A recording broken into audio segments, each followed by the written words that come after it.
Welcome back. You're with Jason at True Vintage RC. Thank you for stopping by and checking out the second episode of my RCL Incident build series. And in this video, I have two new in-box kits which we are initially going to have a bit of a look through, and we're going to see some of the variations that went on in these kits, no doubt as time went on. And also through the video, we're working on putting back together the used car which we had worked on the gearboxes in the previous video, and now we're going to be doing a bit more of an in-depth look at how the suspension and steering and the chassis went back together to create the finished product. So what we're looking at initially is the manual. So it's very obvious that there were revisions as the car went along, and from the best of my knowledge, I have been told that there must be at least 4 different model kits that came out. So there were some revisions. There was the Pro model, which was very special, but they aesthetically all look very similar, and there were some running changes with some of the running gear, and we're going to have a look at that in this video ahead. So as I split these boxes up, and to the left we'll have the early version and to the right we'll have the later release, and we're going to have a look at some of the differences and the changes that went on over a period of time.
So being clear to leave the earlier kit on the left hand side and the later release on the right hand side, we saw those clear and white components, so that is one of the most defining features between the earlier and later models.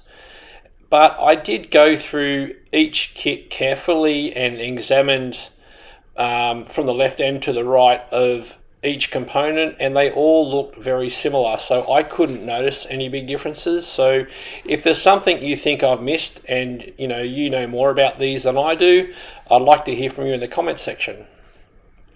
Now we're on to the used car. So these were the original steering knuckles, and that's an example of what these ball studs looked like before I wet sanded them with some 1200 grit paper. So I went ahead and just cleaned up these ball studs, because these are the major pivot points of the suspension, because not only do they help you steer, but they also are part of the suspension action. So I like to get these parts working correctly, so I don't like any binding. So what I've done is I wet sand and polish with some polishing compound, and then I will clean them up and put them in a little tub of inox just to make sure they are lubricated and potentially stop them from rusting again. And then I'll let sit on a towel to drain away. So for this build, I've got some brand new steering knuckles, and when I fitted these ball studs, they basically look brand new again. So I have no doubts that these things are going to work exactly as they were designed. Okay, so that's a big difference there between the profile of the stub axles, and I don't know why it is, but this particular car had the later profile on the front and the earlier profile on the rear. Now we're on to the suspension arms, and this was potentially my most least fun job of the RCL build, and they're just a bit finicky, and I don't have delicate little hands, so I'm a bit ham-fisted. So as you can tell, I probably struggled a bit putting these things together. And the way they work is you've got some little crush tubes that go inside the arms, and you have some M2 screws that pass through it, and you have a small nut locating on the rear side. And what I found was any of those that would be Loctited had a really hard time of coming undone. In fact, one of the previous builds that I did, I couldn't get none of them undone at all. So what I've opted to do now is I've taken those crush tubes and the 2mm screws out, and I put 2.5mm screws in, and they worked really great. I could see that I could easily put thread lock on them so that they wouldn't be coming loose, and I'm pretty confident I can get them undone again. So that's what I did with that. Onto these used wheels. So these were dyed red from back in the day. They were white, but what I wanted to do was clean up all those nasty edges, and this is one that I did before. And as an example, I wanted to show you ahead of time, but what I do is I take one of the stub axles, I fit it into my trusty drill, and then I take some 400 grit paper, and using water, obviously it's wet and dry paper, I very carefully spin it in the tub like that, and I just use a sandpaper to take off all those nasty edges. I really believe it's just so worthwhile. And as an example, left and right, there's before and after.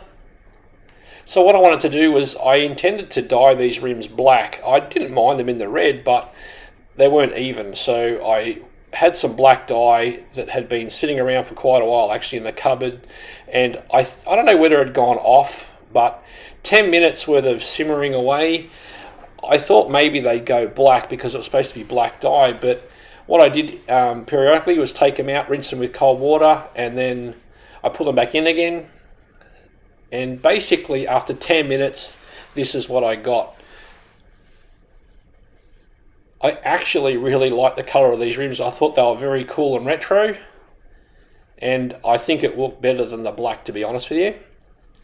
Now I'm fitting the tyres up to the rims, and there's the used blue body set. and I don't think it looks too bad together. So here we are. Now we're back to putting this car fully together now. So in the first video you would have seen me build the gearboxes, and now I'm up to installing the gearboxes onto the main chassis, and that's the small drive shaft that goes to the rear, and we're just passing the screws through the chassis and transmission housing.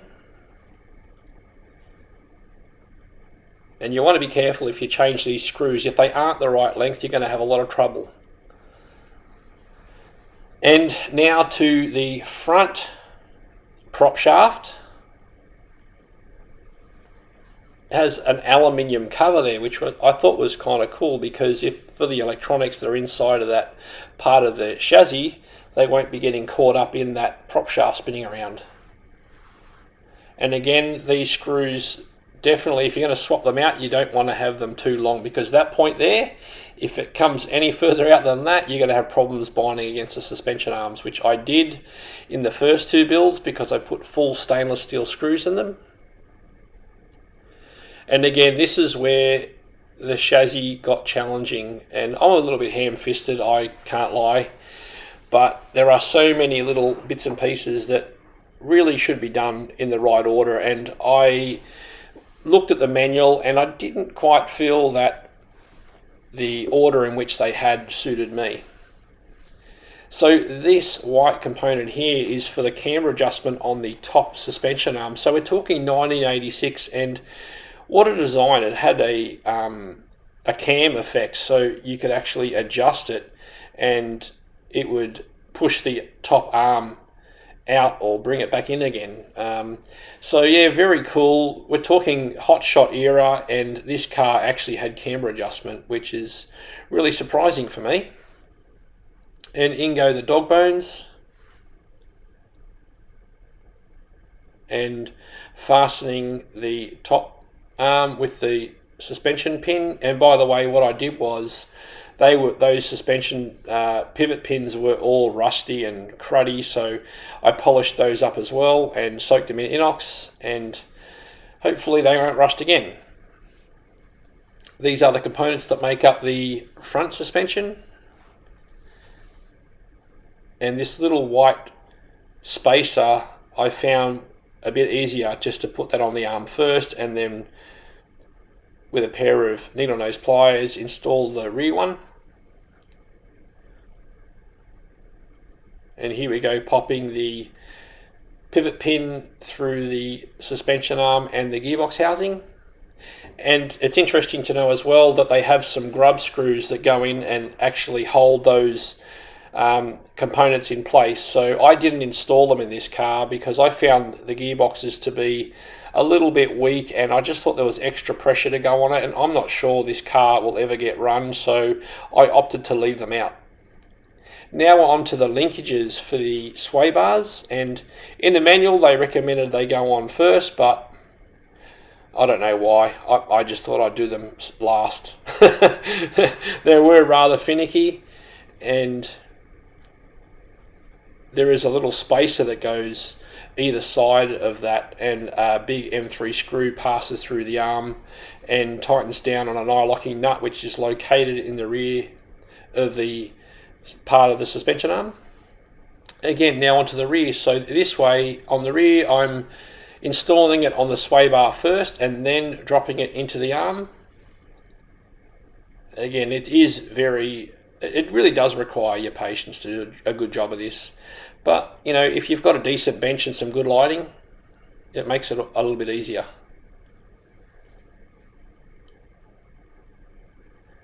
And now we're fitting the pivot pins and onto the shock absorbers. So in the first episode, you would see where I built and talked about the construction of the original shock absorbers. I built up 2 sets in this first episode, and I just find it much easier to be able to install them last minute when the chassis is going together. Winding up on the end of this build here, I'm just about to screw the steering bell cranks in place on this radio tub, and this is what engages with the rack that's on the underside of each of those transmissions. To the left of this we have the battery compartment, which faces rearmost on this car, and it also has the same bell crank system there, which is working with the rack underneath the rear transmission also. So before I bolt the wheels to the car, mount the body, I'd really like to extend a huge thank you to every person who has chosen to subscribe to this channel. Whether you've been here for quite a while or you are new to the channel, I just want to extend everyone a big welcome, so thank you very much. I appreciate all the positive vibes that are coming through and happy to engage with everybody in the comment section. But I also have to extend a huge thank you to Glenn Barclay, who has recommended my channel. He's about to launch RC Legends, and there's going to be many exciting things going on over there. So before I go, thank you to everyone, and there is a third episode just on the horizon, so please come back and check out the last installment for the RCL incident.